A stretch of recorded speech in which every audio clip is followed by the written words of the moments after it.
Bien, vamos a empezar con el interrogatorio, señor del Río. Y vamos a empezar con unos elementos pues generales que tienen que ver con su componente biográfico. Cuéntenos, por favor, cuál es su situación jurídica actual, específicamente respecto a cuántos procesos judiciales que cursan en su contra. Yo me acogí a la JEP, como bien lo dijo el doctor Salazar, en el año 2017. Fallado tengo el proceso que estaba pendiente por segunda instancia, o estaba pendiente por segunda instancia, el caso de Marino López, que lo han querido conectar con la operación Génesis. Hay otra investigación por el caso de Mapiripán.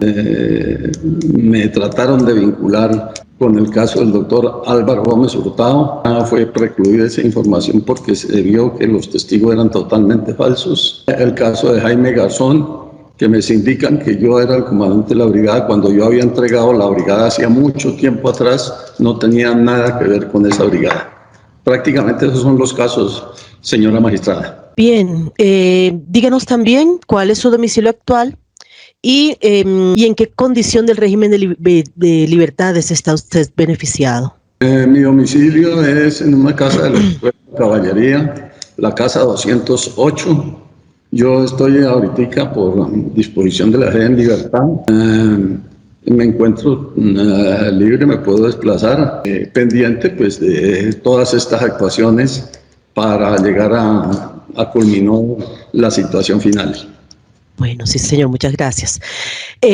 Señor del Río, ¿usted ha recibido amenazas, ha estado en situaciones de riesgo o ha recibido presiones de algún tipo relacionadas con el aporte de la verdad que usted daría en esta jurisdicción? Por el aporte de esta verdad no, pero sí he recibido muchas presiones, muchas amenazas, y de ahí que yo haya solicitado que me dejaran acá por seguridad en la Escuela de Caballería. Tenía seguridad pues para desplazarme, yo poco salgo, únicamente al hospital militar o cosas muy puntuales, porque sí tuve amenazas tremendas de diferentes actores armados y hasta de miembros de la fuerza pública. ¿Quiere referirse un poco más detalladamente a estas amenazas y presiones? Bueno, la primera, pues tuve varias informaciones por parte de inteligencia de que me iban a hacer un atentado, eso ya hace unos años. Tuve la seguridad, detrás de esto estaba el mono Jojoy, el Paisa, el famoso Paisa. Hay varios informes que me han enviado diferentes organismos en donde me dan esto. Además, estuvo casi inminente el secuestro del hijo mayor mío hace unos años, quienes estaban haciendo esas coordinaciones para secuestrarlo era la coordinadora de Bogotá, la coordinadora guerrillera, y por orden de el Paisa y del mono Jojoy. Por otro lado, he tenido algunos inconvenientes con algunos miembros, quiero ser muy claro, algunos miembros específicos, especialmente de la policía, que eran muy allegados al coronel Danilo González, a quien yo denuncié por una prácticamente presión y por otros aspectos que él venía desarrollando. Porque él era el coordinador para armarme una serie de procesos junto con otros oficiales de la policía. Quiero hacer claro que son casos específicos y no son institucionales. Bien, muchas gracias, señor del Río. ¿Usted desarrolla o ha adelantado acciones ante la Sala de Definición de Situaciones Jurídicas en este momento, hasta el momento? No, doctora, estoy ante esta situación porque ustedes me han citado a varias sesiones, pero fueron aplazadas en diferentes oportunidades. Yo creo que por la carga de trabajo que ustedes tenían, y entonces hoy se está consolidando las citaciones que me han hecho anteriormente, pero no he asistido a reunión de estas o alguna citación de estas. Bien, la situación también ha sido a causa del COVID-19 que nos ha causado bastantes dificultades para la continuación del procedimiento. Pero bueno, esperemos que con estas condiciones de virtualidad y con el momento en el que estamos y las oportunidades que tenemos, las herramientas que tenemos, podamos desarrollar esta y futuras diligencias hasta tanto la situación se normalice, señor del Río. Bien. ¿Me permite, doctora? Sí, señor. Sí, doctora, el COVID pues se retrasó un poco, yo estuve con COVID, tuve 3 meses. Caramba. Me repuse de eso y a causa del COVID tuve problemas de corazón, estuve 12 días hospitalizado, luego me hicieron una intervención de corazón. Yo quería pedirle, doctora, para las próximas reuniones, si fuera posible, yo el día 5 y 6 de abril tengo exámenes de cardiología y microscopio de ojos, eso es entre las 8 y la 1 de la tarde. Y el 21 de abril a las 8 de la mañana tengo la vacuna del COVID. Entonces yo le rogaría, señora magistrada, que por favor tuvieran en cuenta estas fechas, que serían los únicos inconvenientes que yo tendría, doctora. Perfecto, gracias por avisarnos y estaremos pendientes para las reprogramaciones que no coincidan con estas fechas importantes para sus atenciones de salud. Bueno, vamos a dar inicio a las preguntas de fondo del interrogatorio. Vamos a empezar con su vida militar y su paso por el batallón de infantería número 10, Atanasio Girardot, que ocurrió entre el 1 de diciembre de 1986 y el 30 de noviembre de 1988, para centrarnos en este periodo histórico y de temporal, y también se concentre usted en su memoria y en su ejercicio de remembranza en este momento del Atanasio Girardot, diciembre del 86, noviembre del 88. ¿Empiezo directamente con esa o...? Vamos con ellos. Empezamos con este periodo, sí señor. Bueno, en el año 86 llegué trasladado al batallón Girardot, comandante, un ambiente operacional sumamente difícil, porque es que allí se convergían todo tipo de elementos al margen de la ley. Y acuérdese que para esa época, doctora, el principal problema que había era Pablo Escobar, que todos conocemos los antecedentes y todas las atrocidades que este señor cometió. Por otro lado, había una amenaza de milicias, otra amenaza de los grupos subversivos. Se acababa de producir la fractura de la coordinadora guerrillera Simón Bolívar, que realmente eso duró muy poco. Acuérdese que esta fue la fusión de los diferentes grupos de guerrilla, llámese M19, LN, FARC, EPL, todo esto, pero fue una fusión que duró muy poca porque entre ellos casi se acaban. Encontré una situación bastante compleja. Para esa época, el batallón Girardot prácticamente estaba respondiendo por toda la jurisdicción, casi de toda Antioquia. Únicamente se le quitaba al batallón Girardot la parte de Urabá, pero tenía desde el Bajo Cauca hasta Frontino y parte del oriente. Entonces era una jurisdicción sumamente extensa, compleja, con todos los problemas de inseguridad que habían, con bandas terroristas, con narcotráfico, es decir, todo lo habido y por haber. Allí yo estuve 2 años, doctora. Durante esos 2 años, sí. Adelante, siga, continúe con su relato. Durante esos 2 años tuve que desplazar el puesto de mando a Frontino, a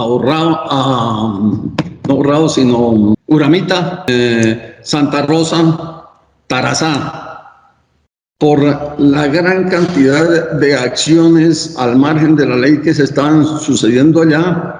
Y fuera de eso, pues en el Bajo Cauca antioqueño había un marcado asentamiento de grupos de narcotraficantes, en donde allí operaban parte de grupos alzados en armas, es decir, la guerrilla, narcotraficantes puros y algo otros narcotraficantes que estaban camuflados dentro de la población civil. Contra todos ellos se operó y yo considero que en los 2 años que estuve allá se cumplió con la misión.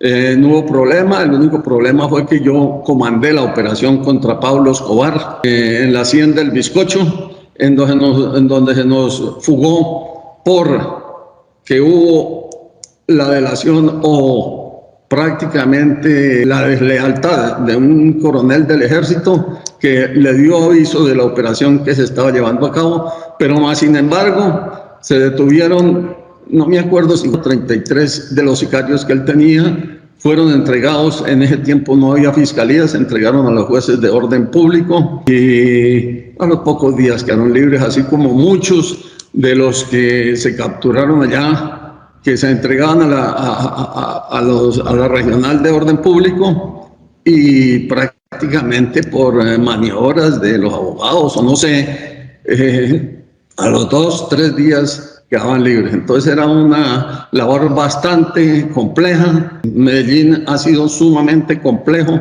por Señor del Río. Sí, Voy a señora. continuar con el interrogatorio y vamos a centrarnos en la región de Urabá. Yo quiero que usted nos diga cuál era la jurisdicción del Atanasio Girardot. La jurisdicción del Atanasio Girardot al principio era del Bajo Cauca, es decir, de Tarazá, porque al principio eso era del batallón Nariño, pero después se la quitaron porque no operaba y se la dieron al Girardot. Entonces era de Tarazá hasta todo el centro de Antioquia. Únicamente se le quitaba el oriente antioqueño, pero tenía el sur antioqueño y el oeste hasta Dabeiba. Muy bien. ¿Quiere decir que usted patrulló en Dabeiba entre 1987 y 1988? Más que todo en Dabeiba no. Estuvimos con puesto de mando en Uramita, en Frontino, que era donde estaba concentrado todo el problema de narcotráfico y de grupos guerrilleros, bastante. Dabeiba para esa época pertenecía al comando operativo que funcionaba en Urabá. Bien, ¿hasta dónde llegaban ustedes por el occidente en su jurisdicción del Atanasio Girardot 1988? Era Peque, Uramita, Frontino, Abriaquí. Esa era la línea más o menos por el occidente. Bien. ¿Qué partes cercanas a Dabeiba o qué ingresos tenían en Dabeiba y cuál era la coordinación con este comando operativo? El comando operativo prácticamente era para esa época el comandante de toda esa zona, y es bueno aclarar porque muchas veces se comete el error de pensar que en Urabá siempre estuvo la Brigada 17 y no, hubo comando operativo, jefatura militar, y la Brigada 17 se vino a crear en el año 94, doctora. Antes fungían comando operativo, jefatura militar, y ya me quedaría en este momento muy difícil poderle narrar a usted cuál era la jurisdicción especial tanto del comando operativo como de la brigada. Yo podría decirle del batallón Girardot. ¿Estuvo usted en Dabeiba en ese periodo? No, señora. ¿Hicieron patrullajes conjuntos, operaciones conjuntas con el comando operativo? No, señora. Cada cual tenía sus mandos propios y sus propias operaciones en su jurisdicción. ¿Conoció usted la jefatura del comando militar número 1 con sede en Urabá? ¿Qué nos puede decir de los mandos del comando operativo? Doctora, en el año 88, 87, no estoy seguro si fue 87 o 88, el comando operativo estaba en Uramita. Dieron la orden que debía salir y ubicarse para controlar la región de Urabá, y salió, y yo llegué al comando de Uramita y hasta ahí llegaba la jurisdicción de Uramita, Frontino, y ya se creó ahí lo que fue el comando operativo, que lo sacaron de ahí y lo mandaron para Urabá, más exactamente para Apartadó o Carepa. Bien. Que usted recuerde, estamos en 1987-1988, ¿cuáles eran las formas de violencia más comunes en esa época, en esos territorios? Doctor, era tremendo. Yo creo el sicariato, más que todo el sicariato era, el narcotráfico ejerció o desarrolló algo macabro allá, porque acuérdense que en las comunas, en diferentes partes, sucedían masacres de jóvenes, a lo mejor pandilleros, no sé qué. Lo mismo que en las áreas de operaciones por vendetas y por negocios de narcotráfico, por problemas de subversión también se ejercían, pero más que todo, lo que yo más tengo en la memoria, que estaba concentrado en el área metropolitana y con algunas extensiones en algunas poblaciones, era la violencia de grupos delincuenciales muy apegados al narcotráfico. Usted nos comentó que en este periodo usted tuvo que mover el puesto de mando a esta zona de Frontino, de Uramita, por la violencia que había al Bajo Cauca antioqueño. Concentrémonos en esta zona y cuéntenos cuáles son las formas de violencia más comunes en ese periodo, en este sector, en el extremo occidental de su jurisdicción. Allá más que todo, pues hubo narcotráfico y había problemas de narcotráfico. De resto, violencia, sí, pues grupos de guerrilleros. Estaba el EPL, en donde tuve yo un contacto en una parte que se llama Las Azules, que eso no me acuerdo si es jurisdicción de Caicedo o es jurisdicción de Santa Fe de Antioquia, en donde hubo bajas importantes de un grupo significativo de guerrilleros del EPL. Pero habían las presiones de la FARC, más que todo hacia el sector de Peque, Tuango, es decir, todo ese sector que cobija el Alto Ingreso, todos esos cañones, incluyendo el nudo de Paramillo.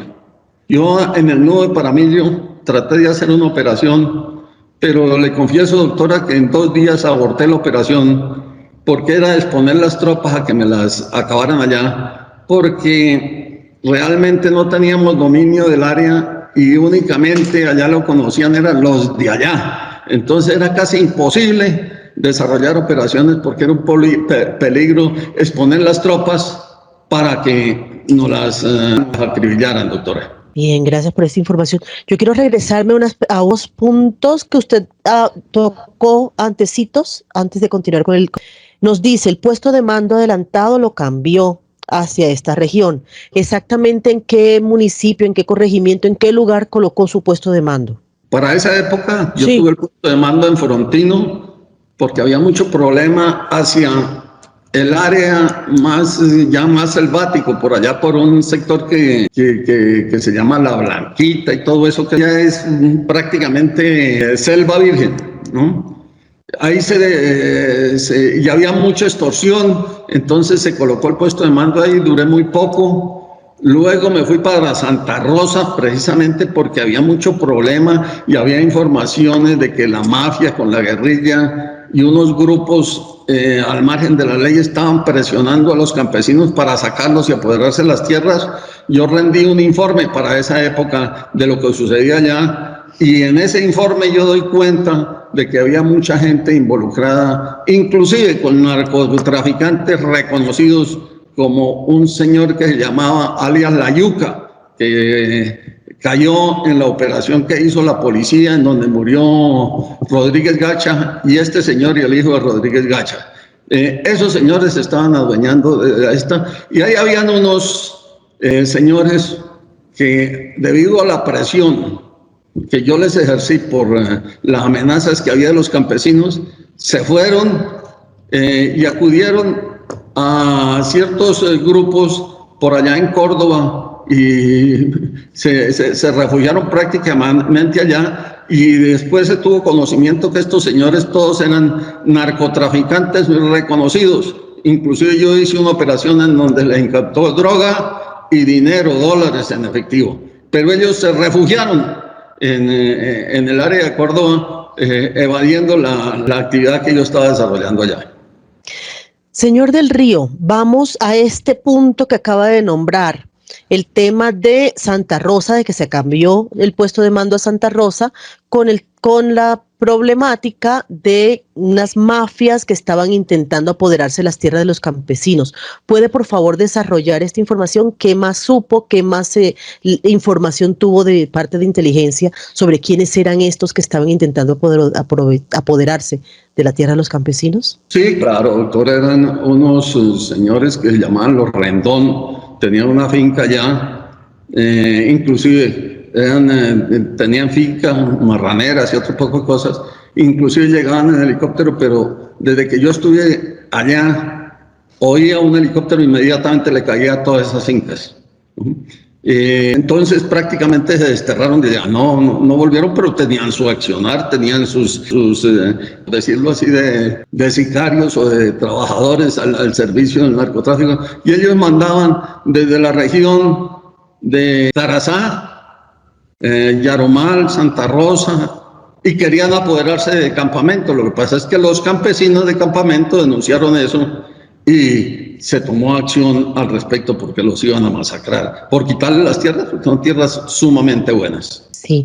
Nos dice Los Rendón, ¿recuerda un nombre, tal vez de alguno de ellos? De los mafiosos, sí, Javier Piedrahíta, otro señor que llamaban Pacho Angulo. Creo que ellos están conectados con José Piedrahíta, que hoy en día usted puede verificar fácilmente que ellos han estado ligados con el tráfico de drogas. Bien. ¿Y de Los Rendón reconoce un nombre? De Los Rendón, pues es que casi todos tenían apodos allá, pero el más famoso allá era el tal La Yuca, e inclusive me han dicho que el cebollero también es familiar de ellos. Bien. ¿Esta información la obtenía por inteligencia o cómo la rescataba usted esta información tan detallada? Sí, inteligencia de combate, inclusive. Voy a narrarle un caso, doctora.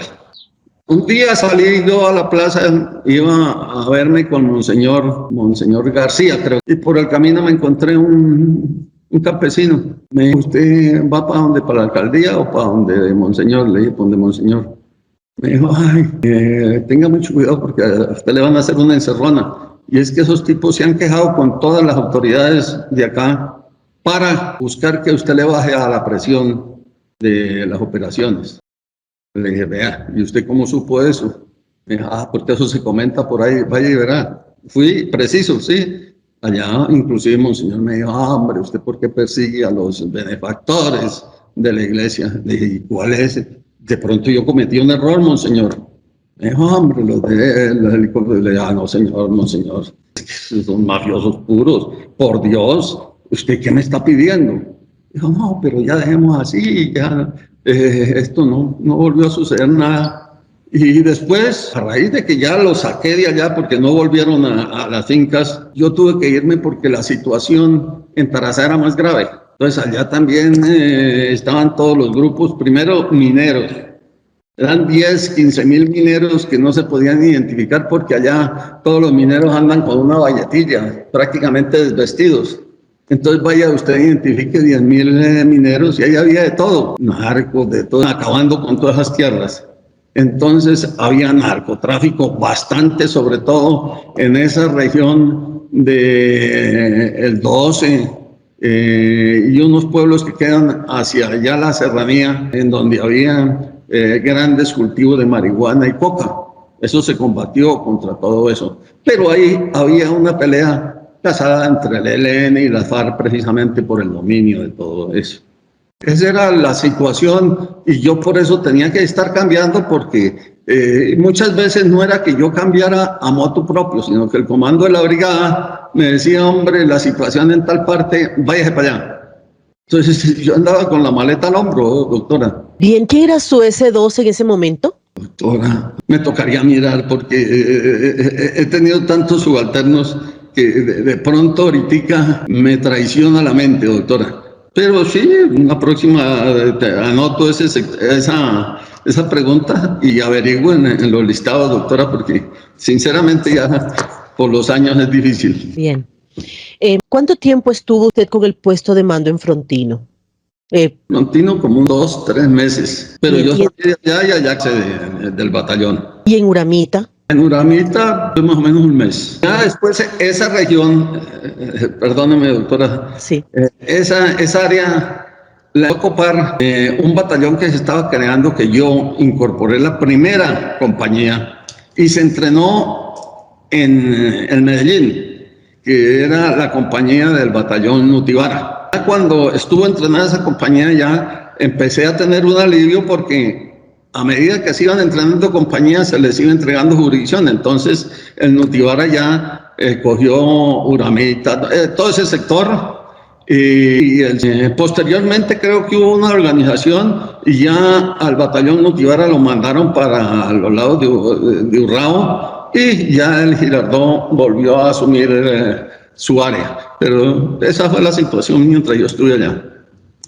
Bien, ¿eso fue al principio, digamos 87, o fue ya hacia el 88 esta presencia suya en Frontino y Uramita? Es que yo creo que la presencia en Frontino fue en el 86 y en Uramita, perdóneme, ahí sigo metiendo, en el 87. Y en el 88 creo que estuve en Uramita porque recibí el puesto de mando del comando que funcionaba ahí, que yo inmediatamente hablé con el comandante de la brigada porque estratégicamente estaba sumamente mal colocado, es decir, con un peligro inminente de que hubiera una toma, porque estaba en la base de un cerro de más de 300 metros. Entonces dije, esto no puede ser. Saqué el mando unos días para Frontino y después pasé hacia el otro sector. Eso, en términos generales, esos últimos movimientos fueron en el 87. Entiendo. Bien. 87 no, 88. Perdón. En el siguiente año los movimientos de la base. Sí. Importante. Bueno, volvamos a lo del cacique Nutibara. ¿Tuvo jurisdicción con esta compañía del batallón cacique Nutibara? ¿Llegó hasta Dabeiba?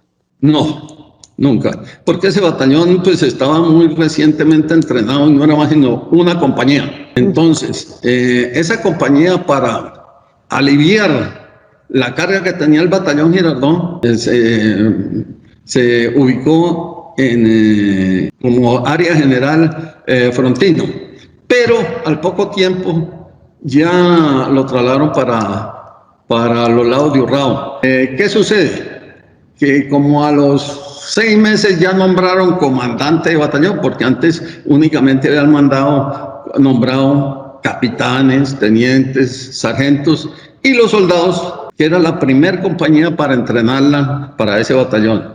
A continuación nombraron ya comandante y ya él estaba en el batallón Girardot, pero ya tenía autonomía sobre sus hombres. Entonces yo no creo que el Nutibara haya tenido jurisdicción en Uramita, en Dabeiba, doctora. En Dabeiba. Bien. Bueno, volvamos entonces a Frontino y Uramita en ese periodo. ¿Usted conoció sobre el desdoblamiento del Frente 5 de las FARC? ¿Tuvo esa información? Doctora, yo creo que la historia de las FARC ha sido muy recurrente en el sentido de que había unas cuadrillas madres. Cuadrillas madres yo considero que es la quinta y la cuarta cuadrilla. La cuarta era del Magdalena Medio, todo lo que cogía Urabá, el noroccidente antioqueño, incluyendo el nudo de Paramillo, es decir, esa quinta cuadrilla, y vino el desdoblamiento que yo me acuerdo, de pronto se me queda alguna, del Frente 57, del Frente 34, del Frente 18, otros dos que me pasan ahorita, pero eso todo está registrado en documentos, doctora. Bien. Me faltó preguntarles sobre el comandante del batallón cacique Nutibara en ese momento, si lo recuerda el nombre. Creo que el primero que nombraron como comandante fue un coronel Sánchez, pero no podría decirle más. Era Sánchez Henao. Esto que usted llama el desdoblamiento de las FARC, ¿qué consecuencias tuvo en Urabá? ¿Usted cómo lo percibió desde su lugar, desde su desdoblamiento, y qué efectos tuvo en la población, en la región, en la lógica de la... Mira, doctora, desdoblarse el quinto frente de las FARC obtuvo un poder extraordinario, porque fue cuando prácticamente copó áreas muy grandes, y allí, por ejemplo, en Urabá, el problema era que prácticamente estaban en confrontación FARC y EPL. El ELN no tenía mucha incidencia en ese sector. Entonces, prácticamente ellos coparon todo lo que se fueron abriendo, copando todos los municipios de Antioquia y coparon el Chocó, todo lo que es del río Atrato hacia la frontera con Panamá, con toda la frontera de los dos océanos. Bien. Y en la población civil, ¿qué recuerda usted de violencia sexual, desaparición forzada, homicidios selectivos, masacres entre 1987 y 1988 en la región de Frontino, de Uramita, de la zona occidental de Antioquia? Doctora, es muy difícil tener en mi cabeza todos esos datos. Yo podría hablarle de mis 2 años, pero sí. Si usted gusta, doctora, yo le ofrezco unos documentos que yo he hecho, que los tengo acá. Son unos libros de mi gestión allá, en donde hice una investigación de la violencia que hubo en Urabá. Yo creo que ahí pues están como desde el año 86, todo lo que fue masacres, homicidios selectivos, etcétera, etcétera, que conoció la Fiscalía. Entonces, yo todo lo tengo registrado aquí en estos libros. Esos libros, esas copias que tiene allí, ¿las está colocando a disposición del despacho? ¿Nos la está ofreciendo en este momento? Sí, señora, yo le sacaría una copia de todo y se las coloco al despacho todo, porque es que aquí abreviamos mucho, doctora, con todo el respeto, porque es que usted va a encontrar ahí y de pronto cuando los vean se le van a abrir más caminos para que me hagan más preguntas, porque ahí están las apreciaciones de cuando yo llegué allá, las apreciaciones de antes. La violencia, ¿quiénes la marcaban? Yo denunciaba todos los casos, aquí están todos denunciados. Y la política de mando mía, que eso es cuando yo llegué, dije vamos a hacer esto y esto para la violencia acá. Entonces, yo sí quiero, doctora, porque es bueno que se conozca. Y con esto vamos a conocer la historia de Urabá. Además de que tengo una apreciación que también la pongo a disposición sobre los principales aspectos estratégicos de Urabá. Y se culmina con eso porque se hizo un estudio que no lo elaboré yo, sino que investigué en la Universidad de Antioquia sobre los posibles canales que estaban proyectados para hacer en esa región y que conllevaban de pronto a una separación de esa región de Colombia. Ese era prácticamente el objetivo. Entonces todo eso lo tengo, doctora, se me hace fundamental. Yo los coloco a su disposición, me da unos días, una semanita o después de Semana Santa y les llevo la fotocopia de todo. Que quede entonces en acta, agradezco, para que el ofrecimiento del aporte de los material bibliográfico que está colocando sobre la mesa el señor compareciente, por favor díganos el nombre. Sí, doctor Martínez, tiene la palabra. Gracias, señoría. Yo quisiera pedirle permiso a usted y a los magistrados de la sala para que me permitan mostrar a la Cámara la portada de los libros y enunciar cuántas páginas tiene cada uno de ellos. Era justo lo que le iba a pedir, por favor. Sí, señor, proceda. El primer documento tiene una carátula que dice, está en hojas pegadas con gancho, dice Fuerzas Militares de Colombia, Ejército Nacional, 17ª Brigada, Carepa, Antioquia. Esta es la carátula, tiene 1, 2, 3, 4, 5, 6, 7, 8, 9, 10, 11, 12, 13, 14, 15, 16, 17, 18, 19 hojas que lo conforman. El segundo es un documento empastado en percalina azul que dice Ejército Nacional de Colombia, Informe Público de la 17ª Brigada sobre Situación de Derechos Humanos en Urabá, Carepa, Antioquia, julio 31 de 1997. Esta es la carátula del texto del que estoy hablando. Este volumen tiene un total de... No está numerado. ¡Ah, caramba! No tienen numeración las páginas, señoría, pero para los efectos de registro muestro la densidad del ancho del libro y del lomo. Hay otro que dice... También empastado en percalina verde, dice Estrategia Brigada 17, 1996-1997.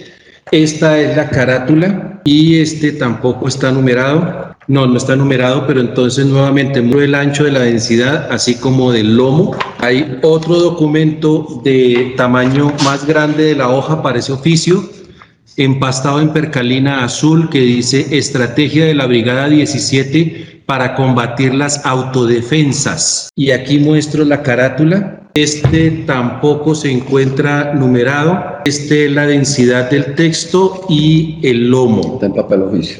Este es hoja oficio. Y el último de los documentos no tiene, esta es la densidad y este es el ancho, pero su primera página, la muestro aquí públicamente, su primera página empieza con una identificación de Fuerzas Militares de Colombia, Ejército Nacional, 17ª Brigada, es el oficio 00604 de fecha abril 11 de 1996. Con ese documento comienza este texto. Y existe otro documento también que se encuentra en hoja, que no tiene hoja tamaño oficio, no tiene empastado, que se titula Situación General Urabá enero 2007.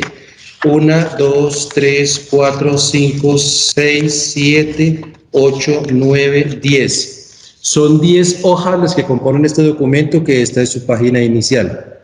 Con su venia, señoría, yo quisiera solicitar que se me autorice el tiempo más o menos del día de mañana, tal vez, o el fin de semana, para hacer la reproducción de estos documentos y que el señor general pueda quedar con la copia de ellos, poniendo a disposición de la sala los originales, por la siguiente razón. Notarán ustedes al momento de poner la página que esta cuenta con una serie de marquillas y de pestañas, de anotaciones propias del uso, del manejo, la manipulación de estos documentos, porque al momento en que se adopte esta información por parte de la sala y para poder organizar los cuestionamientos futuros al señor general, podrán ser indicativos del trabajo que se ha venido desempeñando, no de una prueba fabricada para esta diligencia, sino del manejo durante hace tal vez 20 años. Bien, gracias, doctor, por las explicaciones y gracias, señor del Río, por el material, por la documentación que pone a disposición del despacho y de los sujetos procesales. Bien, retomemos el cuestionario.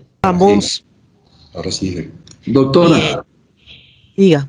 ¿me permitiría una interrupción ahí? Sí, dos para irnos concentrando. Sí, señor.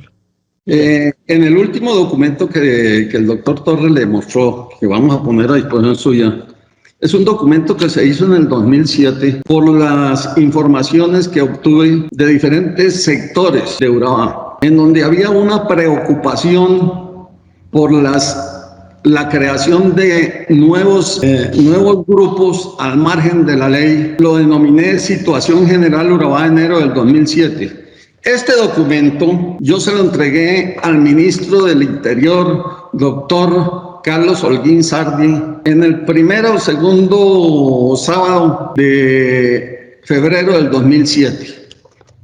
Este documento tiene toda la situación que se veía venir para esa época de la creación de nuevos grupos. Entonces aquí yo lo digo muy claramente, que se está hablando de una situación de 8 o 10 grupos que se están creando, como eran las águilas negras, creación de diferentes estructuras al margen de una serie de elementos que unos fueron de la guerrilla, otros eran de las autodefensas, de la delincuencia organizada, porque ellos querían tomarse toda esa región por el valor real, histórico y estructural de esas tierras. Entonces, este informe yo se lo entregué y no sé, sinceramente, qué hicieron con él, porque se hubiera podido evitar mucha sangre, se hubiera podido evitar toda la creación de estos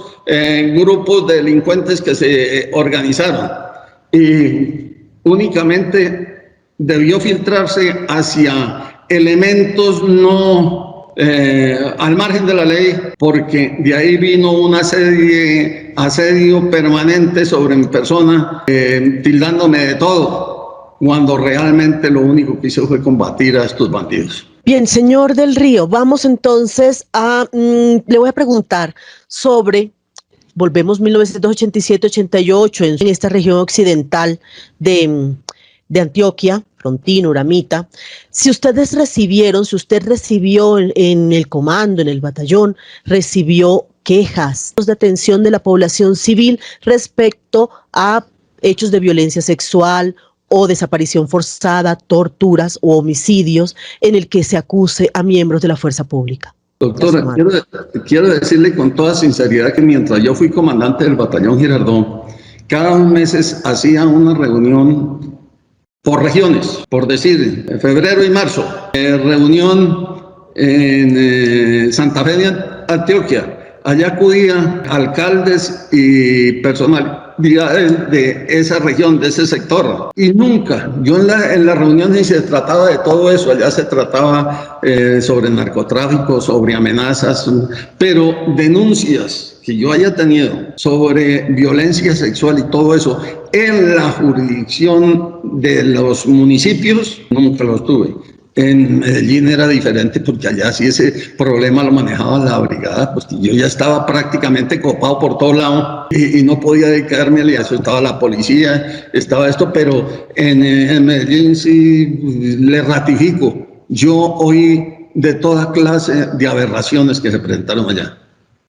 Bien, ¿usted supo del proceso de paz entre las FARC y el gobierno de Belisario Betancur? En parte lo supe, hubo muchas promesas, se inició un proceso nosotros lo respetamos, yo para esa época no estaba allá, tuve muchas oportunidades, contacto con el doctor Víctor G. Ricardo, una persona muy dedicada, pero de un momento a otro fracasaron esas conversaciones, no sé cuál sería el motivo. ¿Qué opinión le generaron a usted? ¿Qué opinaba usted de estas conversaciones de paz con las FARC? Hombre, doctora, yo creo que este país, para erradicar esta violencia tan generalizada, tiene que llegar a hacer acuerdos, pero acuerdos muy bien fundamentados. Y aquí yo lo dije en una oportunidad que creo que la JEP iba a tener una diligencia en Urabá. Le dije, hombre, no se vayan solos a oírse ustedes. Yo les propongo, yo creo que eso lo comentaron por ahí, les propongo que nos reunamos todos, guerrilleros, militares y toda esa cuestión, y nos digamos la verdad.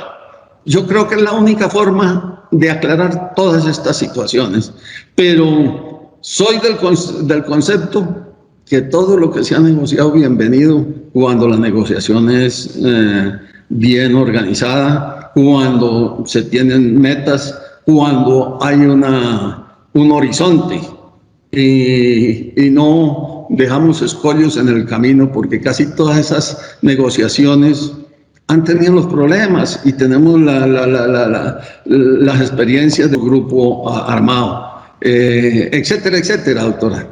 Bien, y en ese momento, respecto al proceso de paz entre las FARC y el gobierno de Belisario Betancur, ¿qué opinión le merecía? Pues como todo, yo creo que en ese momento estaban más reacios que lo que es actualmente. Es decir, la negociación que ha avanzado más es la actual. Bien o mal, pero ha avanzado. Pero acuérdate que hubo varias negociaciones y la única que fructificó fue la del M-19 y la de Esperanza, Paz y Libertad, la del EPL. Pero a mí se me hace que había debilidad de Belisario Betancur y la FARC prácticamente trató de imponer sus criterios y creo que por eso se desbarataron. Pero esto yo creo que lo puede aclarar una persona de inteligencia, porque yo no soy experto en inteligencia ni he trabajado en inteligencia nunca. Bien, bueno, volvamos entonces, sigamos con lo de la jefatura militar de Urabá, 1988, que es pues el punto de encuentro entre usted y su presencia también en esta de Occidente, también entre el Atanasio Girardot y la Junta y la jefatura militar de Urabá. Operativo. Sí, el comando operativo de usted.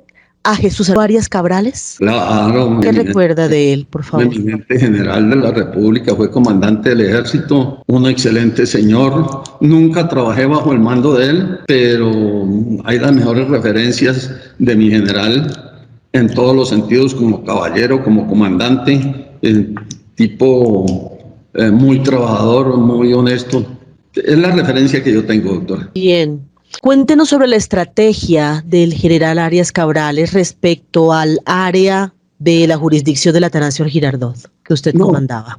Él realmente no tenía jurisdicción sobre porque tenía yo un comandante de brigada. Primero fue mi general Rodríguez Arango y para el año 88 mi general Ruiz Barrera.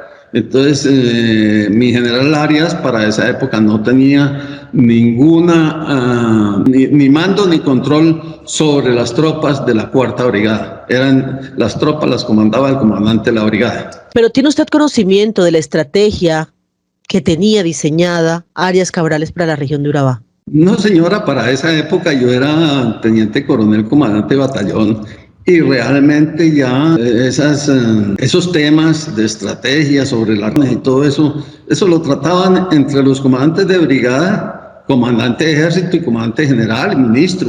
Pero realmente uno con ese grado en esa época no tenía cómo participar en esas reuniones. Bien, entonces, de sus generales Rodríguez Arango y Ruiz Barrera, sus comandantes de brigada, ¿qué información tenía respecto a la estrategia militar que se tenía pensada para controlar esta jurisdicción? No, es que no, vuelvo a repetirle, doctora, no tengo conocimiento porque ellos se reunían, hablaban, pero eso era muy cerrado y ya salían las operaciones, saben todo esto, pero empezando porque por fuera del batallón trabajando y no tenía acceso a ninguna de esas reuniones. Mal haría yo en decirle cuál era la estrategia, desde luego, el trabajo que hicieron allá y el apoyo que hizo, por ejemplo, cuando fue, lo poco que uno conoce, cuando fue la jefatura militar, el gobierno dictó un decreto en donde le daba al comandante de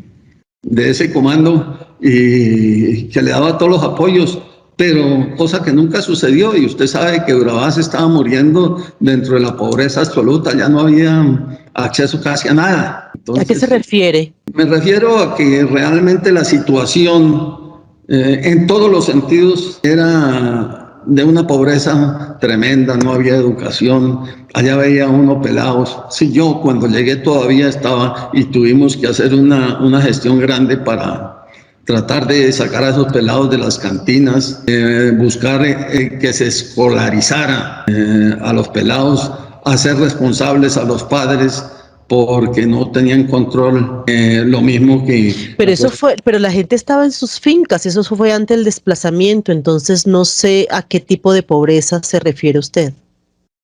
A toda clase de pobreza, no había salud, no había educación, no había mucha gente que no tenía que comer, por ejemplo, los de las áreas ribereñas comían el pescado, ¿verdad? Y cuando se les llevaba arroz, eso era una bendición, ¿no? Entonces había mucho problema, la educación mala, los profesores amenazados, es decir, la situación era compleja, doctora. Bien. Nos comentaba usted que recibía las órdenes de los comandantes de brigada. De los comandantes de brigada, las órdenes que recibían permitían de alguna manera entender la estrategia, ya sea o porque usted se la comentaban, le decía cuáles podían ser los objetivos, los fines de esas misiones, o porque se podía intuir a partir de las órdenes. ¿Usted nos puede decir cuál era la estrategia de control territorial y poblacional y conducción de la guerra que tenían sus comandantes de brigada y que usted ejecutaba? Doctora, yo quisiera en este momento darle una información que yo creo que es valiosa también, así como el aporte de documentos. Toda la vida el ejército o las fuerzas militares del Ministerio de Defensa se rigen por directivas, planes que son los que direccionan prácticamente la misión que cada unidad debe tener. Entonces, por ejemplo, en un plan de operaciones se dice cómo deben ser las operaciones. Un plan de apoyo aéreo, cómo deben ser los apoyos aéreos y quién puede autorizar un apoyo aéreo. En el plan de inteligencia, pues se dice cuáles son los objetivos. Prácticamente, si ustedes acuden al Comando General o al Comando del Ejército, ahí se conocen las directivas y los planes que habían para esa época y ahí están las estrategias que se debían llevar a cabo. Que uno recibe un plan de operaciones o una directiva y a la vez el comandante de la división la analiza y manda desmenuzado el plan, y el comandante de la brigada la recibe y ya se la reporta a los comandantes de brigada de una forma más sencilla, de batallón en una forma más sencilla. Pero yo le sugeriría que todos esos planes y directivas están en los comandos, yo creo que están en los archivos, para que se mire cuáles eran las estrategias en esa época.